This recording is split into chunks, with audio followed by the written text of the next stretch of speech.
viendo la presentación? Sí, profe. Listo. Bueno, entonces, como les había dicho, este es un resumencito solamente para que no lo olvidemos y lo tengamos en cuenta.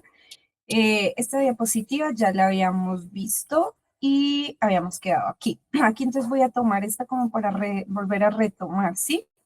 Recordar esas proteínas que se encuentran dentro de ese sarcómero, que decíamos que habían unas proteínas contráctiles, unas proteínas reguladoras y unas proteínas estructurales. Dentro de esas proteínas contráctiles, pues tenemos la actina, la miosina.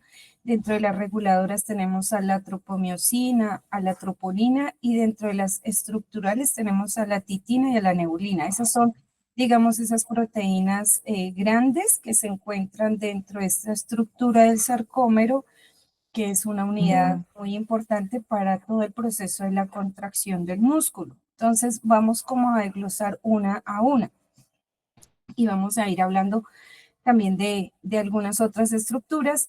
Entre ellas, hablemos de una estructura que es importante también tener en cuenta, que es el disco Z. Miren que el disco Z nos dicen que es esa estructura que se extiende, es esa estructura que está, digamos, en los extremos, ¿sí? Es decir, que a cada lado del sarcómero hay un disco Z. Es decir, que un sarcómero estaría en sus extremos, estaría ubicándose ese disco Z, y adentro de, digamos, de cada extremo de ese disco Z están el resto de componentes que vamos a ver. Entonces, por eso nos dice acá arriba, un sarcómero se extiende entre un disco Z y otro disco Z. Es decir, que inicia y termina, pero dentro de ese mismo disco Z hay varias otras estructuras también. Entonces, vamos ahorita a ver estas otras estructuras. Voy a cambiar de posición para que las revisemos aquí. ¿Cuáles son estas otras estructuras? Entonces son las bandas, que es la banda A, la banda I, la banda H, ¿sí? Entonces miren que es por ejemplo este verdecito que está aquí, y este verdecito decíamos hace un momento que eran los discos Z, ¿cierto? Y les decía, dentro de cada disco Z, pues hay otras estructuras. Entre estas son las bandas. Entonces tenemos primero la banda A, y la banda A nos dice que es la distancia que existe entre los extremos de los filamentos gruesos de un mismo sarcómero, y aquí les he dejado una casillita que dice miosina, porque decíamos que la actina eran los filamentos delgados y la miosina son los filamentos gruesos. Entonces, la miosina, ¿cuál es la miosina? Es toda esta línea que estoy señalando aquí, toda esta línea, estas tres horizontales, esa es la miosina. ¿Y cuál es la banda A? La banda A es la distancia que hay en cada extremo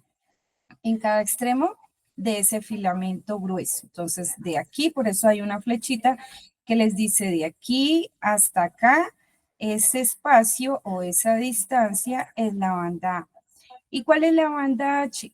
Entonces, la banda H, por el contrario, es la distancia que existe entre los extremos de los filamentos delgados, que vendrían siendo estos en color verde que están aquí abajo. Estos son los filamentos delgados, por lo tanto, este extremo y este extremo, esta distancia entre estos dos viene siendo la zona H. Y por último hay una banda I, y nos dice que la banda I es la distancia que existe entre los extremos de los filamentos gruesos de dos sarcómeros. Entonces tenemos que aquí arranca un filamento grueso entre este extremo, y hacia donde vuelve a arrancar pues el otro filamento, hasta ahí está esa banda ahí. Por eso dice, o sea que estaríamos hablando de otro sarcómero, ¿cierto? Distancia que existe entre los extremos de los filamentos gruesos de dos sarcómeros. Aquí hay un extremo de ese filamento grueso, o sea, de la miosina, y si seguimos, acá arrancará otro sarcómero y habrá otro filamento grueso. Entonces, es la distancia que hay entre ellos dos.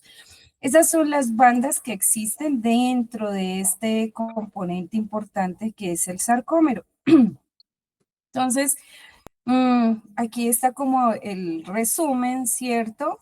Miren que la actina, es importante tener en cuenta que la actina se dirige hacia el centro, mientras que la miosina va del centro y se dirige hacia los extremos, ¿sí? Entonces miren que aquí este verde sería el disco Z, aquí está la miosina y aquí estaría la banda H, aquí estaría la banda I, la línea M, estarían, aquí arrancaría la otra banda que es desde los extremos de los filamentos gruesos, que es la miosina, hasta donde encontremos otro filamento grueso. Se dice que los discos Z son proteínas, todas estas son proteínas y esta proteína se le ha denominado el nombre de alfa-actinina. Entonces, todas estas son proteínas que funcionan, valga la redundancia, en función de una contracción. Entonces, ¿qué podemos resumir? Que tenemos actina, que tenemos miosina, que tenemos troponina, que tenemos tropomiosina, que tenemos titina, que tenemos nebulina, y todas esas son proteínas, pero que además tenemos unos discos que son el disco Z, pero que además tenemos unas bandas que son la banda H, la banda I y la banda A. Finalmente, entonces, seguimos hablando de las otras proteínas, que en este caso sería hablar de la actina, y entonces la actina, les decía, son proteínas, pero hacen parte de los filamentos delgados. Esa proteína es la proteína contráctil. Nos dice la literatura que la podemos encontrar de dos formas. Una es en forma de monómero, o sea que está solita, y cuando está solita se le denomina actina G o globular. Y la otra forma de encontrarla es en forma de polímero. Y si está en forma de polímero es porque tiene agregado pues otra cantidad de monómeros, es decir, ya no está solita. Y a esa se le denomina actina F, que es filamentosa. Y esta es la forma de cómo la encontramos dentro del sarcómero, como filamentosa. Entonces aquí hay una imagen de cómo ella se une, porque como no es en forma de monómero, sino en forma de polímero, ella se une a varios monómeros y entonces se forma da una forma de cadena, que es exactamente lo que se traspasa acá arriba, que están en color verde. Entonces, miren que es en forma de cadena, están uniditas como si fuera una trenza y esta sería la actina. Entonces, ¿qué es importante de la actina? Recuerden que la actina tiene un sitio, por decirlo, un puntico dentro de su estructura, que es el sitio de unión a miosina. A eso también se le llama locus. Alguna literatura lo tiene como locus o sitio de unión a miosina, sencillamente. ¿Y qué es ese sitio de unión a miosina? Es el sitio donde entra la cabeza de la miosina para permitir la contracción, ¿cierto? Entonces hay un momento en que ella se va a activar y se va a abrir este puntico para que entre la cabeza de la miosina y se produzca la contracción. Esa es una parte importante de la actina. Ahora vamos con la tropomiosina. También es una proteína, pero ya esta no es una proteína contráctil, sino que es una proteína reguladora. ¿Y regula a quién? Regula a los filamentos delgados, es decir, a la actina, ¿cierto? Porque decíamos que la actina hace parte de los filamentos delgados. Entonces, ella es como un hilo y es este cordón, ¿lo que es esto? Como amarillo, que está por encima de la actina, ese cordoncito, esa es la tropomiosina. Nos dice que ella recorre toda la longitud de los filamentos de la actina. Miren, ella va como un cordón y va por aquí, por todos los lados o encima de esa actina. Se ubica por encima de los sitios de unión a miosina, que eso es muy importante. Yo les decía en la anterior diapositiva que la actina tiene un punto que se llama locus o sitio de unión a miosina, que es este puntico negro. Y lo que hace la tropomiosina es taparla, cubrirla. mientras está en un estado de reposo el músculo, pues no necesita contraerse. Entonces lo que hace la tropomiosina es taparla. ¿Qué más hace ella? Cuando el músculo está relajado, cubre estos sitios de unión a miocina para que la miocina no pueda entrar y no se dé la contracción muscular. Pero cuando se necesita que se dé la contracción muscular, pues sencillamente este cordón se va a mover, este sitio de unión a miocina se va a abrir y esa colita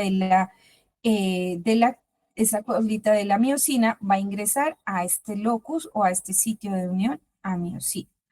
Eso es lo que hace la tropomiosina, por eso se llaman reguladoras, o sea, regulan ese proceso de la contracción.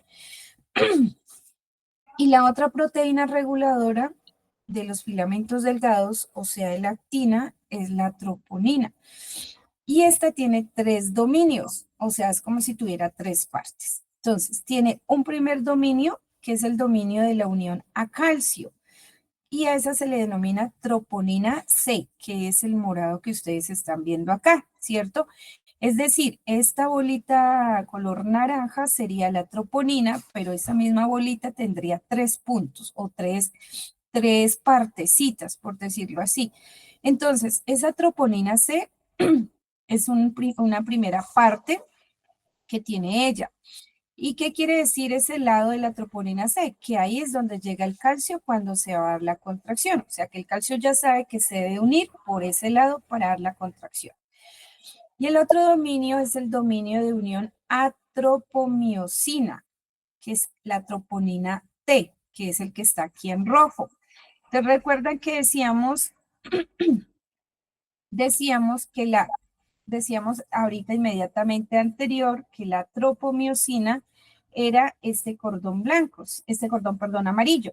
Entonces, precisamente esta troponina T, miren que la está señalando a donde está el cordón amarillo, es decir, que este es otro punto o otra partecita que tiene esa troponina para unirse a la tropomiosina. Por eso se llama troponina T. Entonces, hay otro dominio que es el dominio de unión a la actina y se llama troponina I.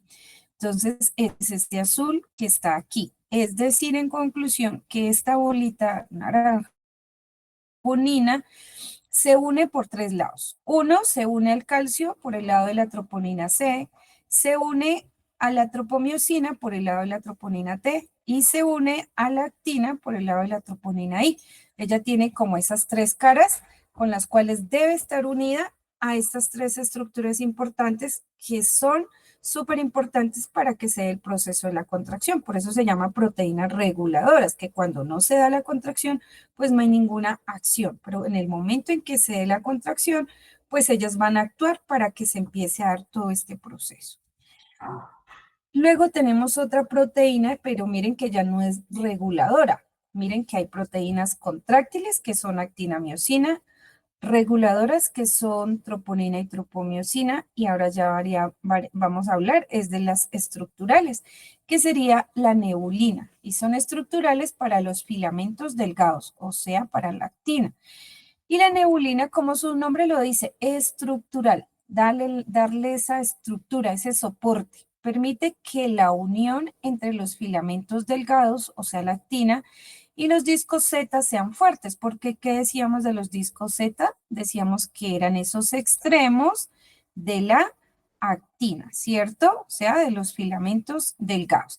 Entonces, ¿qué es lo que hace esta proteína? Pues darle soporte a estos filamentos para que se anclen y sean fuertemente como estructura. Eso es lo que hacen ellos. ¿Listo? Y luego tenemos, esta es la proteína que les había dicho hace un momento, que la línea M, que está justamente aquí, está en este centro, ¿cierto? También son proteínas. Miren que los sarcómeros son pues muy ricos o formados por grandes proteínas. Y esa proteína de la línea M es llamada la miomesina. ¿Y cuál es esa función de esa línea M? Que ahí están anclados los filamentos gruesos. Aquí está la línea M. Y este que está en el centro dispuesto de manera horizontal, decíamos que ellos se dirigen del centro a la periferia, del centro a la periferia, contrario a la actina. Ahí se anclan estos filamentos gruesos. Entonces, por eso acá nos dice los filamentos gruesos van desde el centro y se dirigen hacia los extremos, a diferencia de la actina que va del extremo y se dirige hacia el centro. Bien. Ahora tenemos la última proteína, que sería la miosina, que también hace parte de los elementos contráctiles. Pero estos ya son los filamentos gruesos.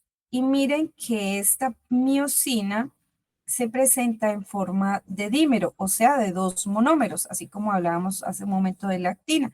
O sea, son dos proteínas juntas, se unen esas dos proteínas y da tres partes importantes que tiene la miosina, que es la cabeza, el cuello y la cola. Entonces, la cabeza pues viene siendo ese extremo, ¿cierto? Y nos dice que es la parte que encaja a la actina. Ustedes recuerdan en la actina que les decía, hay un puntico, hay una partecita, hay un sitio de la actina que es el sitio de unión a miosina o también se encuentra como locus. Ese sitio es donde llega esta cabecita y entra cuando se va a dar la contracción. Entonces, esta es precisamente esta cabeza.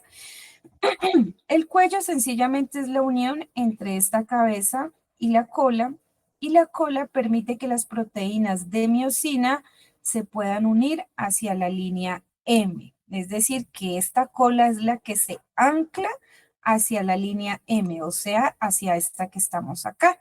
Estas serían las colitas que se anclan hacia esta línea M que ya hemos dicho, pues que también es un complejo proteico y que es la proteína que la forma de ella es la miomesina. Entonces hablaríamos de la cola y esas serían las cabezas de esa miosina.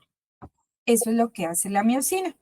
Ahora bien, esa miosina, miren que ella no tiene proteínas reguladoras, ¿cierto? Precisamente porque ella solita se regula. Ella solita tiene esa posibilidad de autorregularse.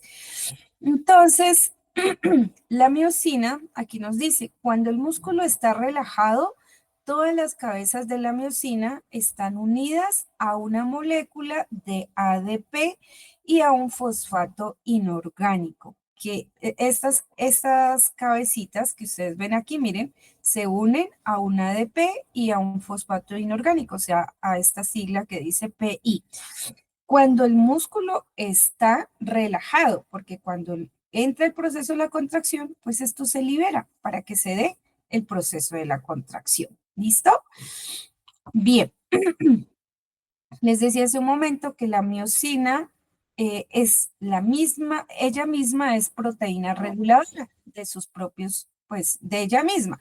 Ella tiene esa capacidad de regular su propia actividad, a diferencia, mire que la actina necesitaba de la troponina y de la tropomiosina para regularse. Esta miosina no necesita de proteínas reguladoras, ella solita regula su propia actividad. Y tenemos la titina. La titina es la proteína estructural de los filamentos gruesos. Recuerda que decíamos hace un rato la neulina. Voy a devolvérselas aquí. La neulina. ¿Qué decíamos de la neulina? Que era la proteína estructural de los filamentos delgados, que permitía que la unión entre los filamentos delgados y los discos Z fueran fuertes, porque decíamos que en cada extremo de un filamento delgado hay un disco Z. ¿Y qué viene y se ancla a ese disco Z? Un filamento delgado. Entonces, este disco Z tiene que estar muy bien estructurado para que se puedan anclar. Y entonces, pues esa es una proteína que los ancla. La neulina es de los filamentos delgados. Y ahora vamos a la titina. Nos dice que es una proteína estructural, pero ya no de los filamentos delgados, sino de los filamentos gruesos. Entonces, miren que ella está acá. Y entonces la titina es la proteína más grande reconocida en la naturaleza. Esta es muy importante para algunas técnicas que nosotros hacemos y está compuesta por gran cantidad de aminoácidos. ¿Cuál es la función? Anclar los filamentos gruesos, o sea, esta terminación de aquí, del filamento grueso, anclarlo al disco Z, aquí, o sea, a este extremo que es donde termina un sarcómero y donde inicia otro sarcómero. Y de esta forma le da estabilidad al sarcómero. Estas son las proteínas que hacen parte de toda esa biomecánica de la contracción muscular. Pero ¿qué más hace parte para que se dé la contracción muscular? Pues necesitamos un potencial de acción, ¿cierto? Y ese potencial de acción, ¿de dónde nace? Nace desde el momento en que se da un estímulo, ¿cierto? Por ejemplo, yo puedo percutir el tendón rotuliano para poder evidenciar el reflejo patelar. Entonces, percuto y se dio una acción que es la extensión de rodilla. Esa percusión sería el estímulo y ese estímulo se propagó, viajó a través de potenciales de acción y se enviaron informaciones y se envió una respuesta que fue una contracción del cuádriceps para que se dé una extensión de rodilla. O sea que el potencial de acción hace parte de esta biomecánica de la contracción muscular. ¿Qué más hace parte de la contracción muscular dentro de la biomecánica? La placa motora o la unión neuromuscular, que es esa unión del axón, ¿cierto?, con la fibra muscular. Si hay alguna patología o hay alguna alteración en esta placa motora o en esta unión neuromuscular, la contracción no se va a dar. Es decir, puede ser que el sarcómero esté completamente bien, sus discos Z, sus proteínas, todo esté muy bien, pero si hay una patología que esté alterando la función de la placa motora, pues sencillamente no se va a dar. O por el contrario, puede estar muy indemne, muy íntegra la placa motora o la unión neuromuscular, pero puede haber alguna alteración dentro de estas proteínas y pues la contracción no se va a dar. Es decir, que se necesita todo un engramaje para que se dé esa contracción muscular, sus sarcómeros, sus proteínas, su estructura, el potencial de acción y esta placa neuromuscular.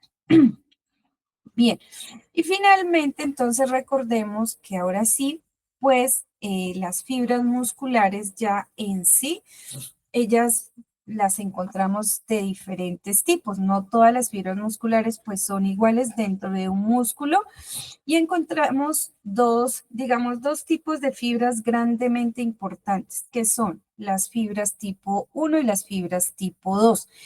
Las fibras tipo 2 son de contracción rápida, se les denominan fibras de color blanco porque tienen más glucógeno, pero a su vez esas fibras tipo 2 se dividen en tipo 2A y tipo 2B. Las tipo 2A tienen características más intermedias y las fibras tipo 2B son fibras muy, pero muy rápidas, ¿sí? Y las fibras tipo 1 son de contracción lenta y a estas se les denomina fibras de color rojo debido a que contienen una gran cantidad de mioglobina. ¿Sí? Esa es la diferencia entre las dos.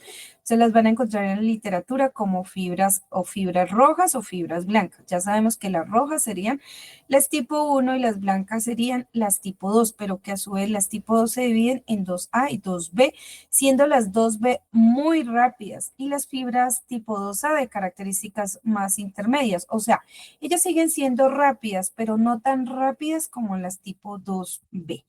Aquí les he dejado un resumencito muy puntual de esas diferencias, ¿cierto? Las tipo 1, tipo 2A y tipo 2B, por eso les decía, la tipo 1 es lenta, la tipo 2 son rápidas. Aquí está, por ejemplo, la tipo 1 es menos fatigable, ya son lentas y se sostienen pues en el tiempo. En cambio, las tipo 2A y 2B son más fatigables, pero la 2B es la más fatigable con relación a la 2A. Su capacidad aeróbica en el tipo 1 pues son altas, son de consumo prácticamente aeróbico, mientras que las de tipo 2 A y 2B son de muy baja capacidad aeróbica, pero por el contrario son de muy alto consumo anaeróbico. ¿Listo? Bien. Y aquí solamente es un resumen de decirles por qué se puede dar un daño muscular. El daño muscular puede ser por factores extrínsecos o por factores intrínsecos.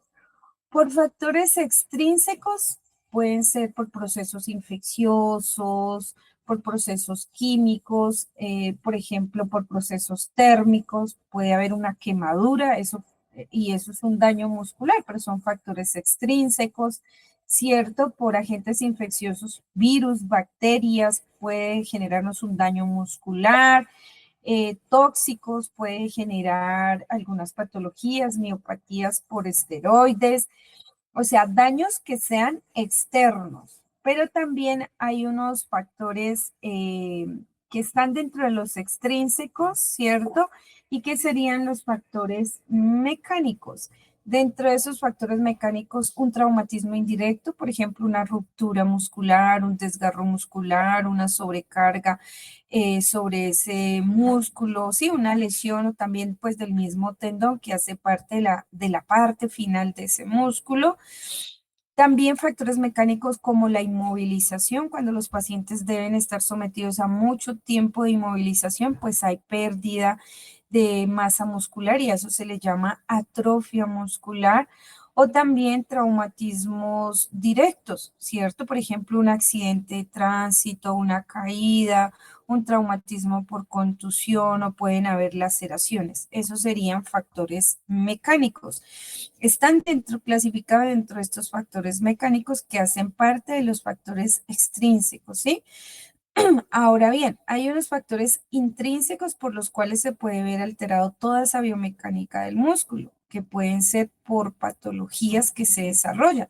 Por ejemplo, patologías neuromusculares como las distrofías, las miopatías, las parálisis, miotonías o también por procesos tumorales. Por ejemplo, el miosarcoma es una patología oncológica que puede empezar a dañar toda esta componente muscular y pues va a alterar todo este proceso de la contracción. O también pueden haber patologías de tipo endocrino metabólicas, como patologías como tirotoxicosis, son patologías que son de origen metabólico y que también terminan, digamos, afectando toda esa parte de la contracción muscular.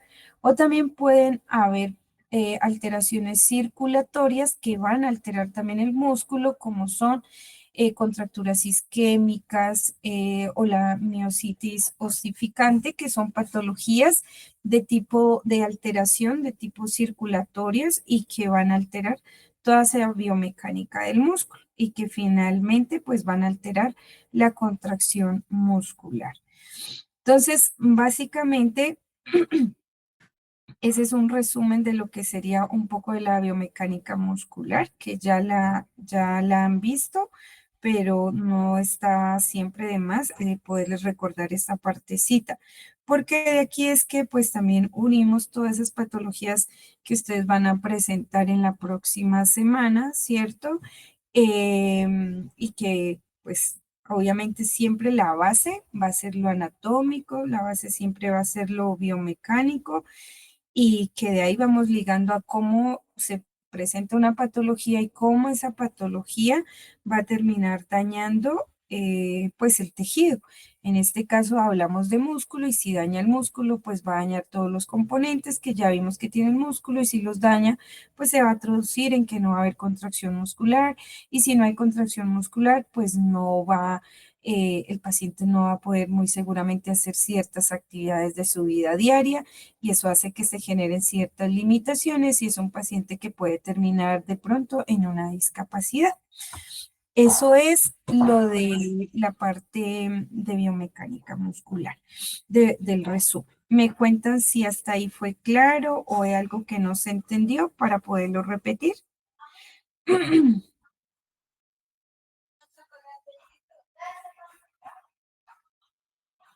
Todo claro, profe.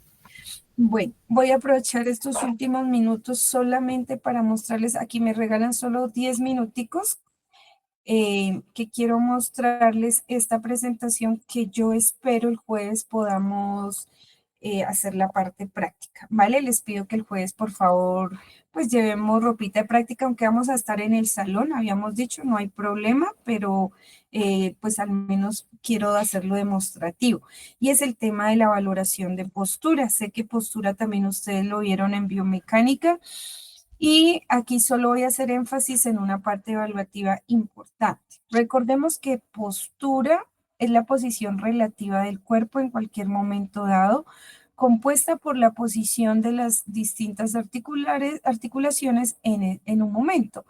Entonces, es una combinación de las posiciones de las articulaciones y balance muscular, porque necesitamos de todos los componentes neuromusculares para que podamos adoptar determinada postura. Hay unos componentes pasivos que actúan dentro de la postura, como son los tendones, los huesos, los ligamentos. Hay un componente neural, ¿cierto? Todo el componente de la estructura nerviosa. Y hay unos componentes dinámicos que sería el músculo, la unión miotendinosa. O sea, en conjunto, todos estos sistemas hacen parte de poder adoptar una postura ideal, ¿sí? ¿Cuál es la mejor postura? La mejor postura es la que requiere mínimo uso energético, menor estrés de los tejidos, máxima funcionalidad y en eso, si cumplimos esas tres premisas, pues se traduce en una postura ideal.